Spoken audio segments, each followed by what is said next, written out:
ये यारा की प्रकोट जिंक है जो आपका सबसे पहली जिंक है जो यूरिया पे कोट होकर पड़ती है। इसमें 39.5% जिंक है और ये जिंक ऑक्साइड है जी।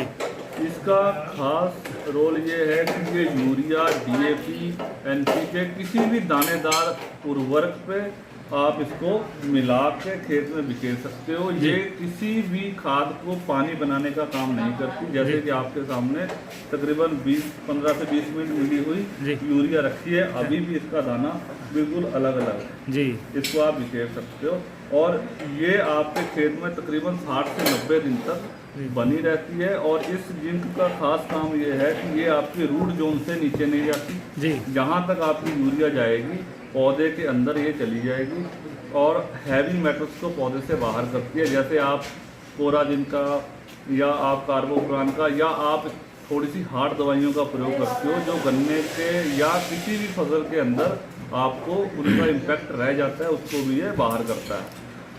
और जिंक का अलग अलग स्टेज पे अलग अलग रोल है। अगर हम बिजाई में डालते हैं तो जड़ का ग्रोथ करती है। अगर हम इसको तकरीबन 55 से 60 दिन पे डालते हैं, जैसे कि अभी 15 से 20 दिन पहले गर्मी बहुत ज़्यादा थी, हाँ जी, तो ये आपके पौधे में टेंशन भी रिमूव करती है। पौधे में टेंशन होती है जैसे आपका तापमान बढ़ा तो तापमान बढ़ने से पौधे में जो मेटाबॉलिक एक्टिविटी होती है वो प्रभावित हो जाती है जी। जैसे एग्जांपल के तौर पे अगर बहुत ज़्यादा गर्मी हुई थी तो सब लोगों की खुराक एक आधी रोटी की कम हो गई जी। तो ऐसे ही पौधा जो है वो भोजन लेना कम कर देता है, इससे उसकी बढ़वार या उसकी उपज पर प्रभाव पड़ता है।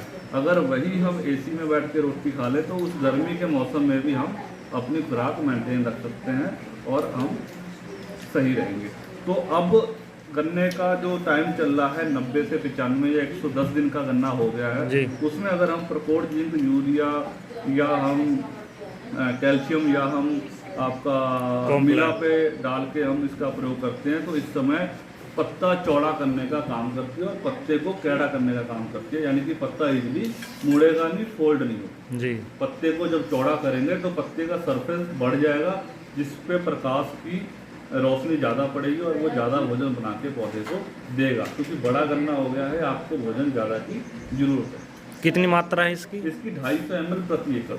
अच्छा। मूंजी में इसको 250 से 300 ml भी कर सकते हैं, लेकिन गन्ने में या अन्य फसल में 250 ml प्रति एकड़ की।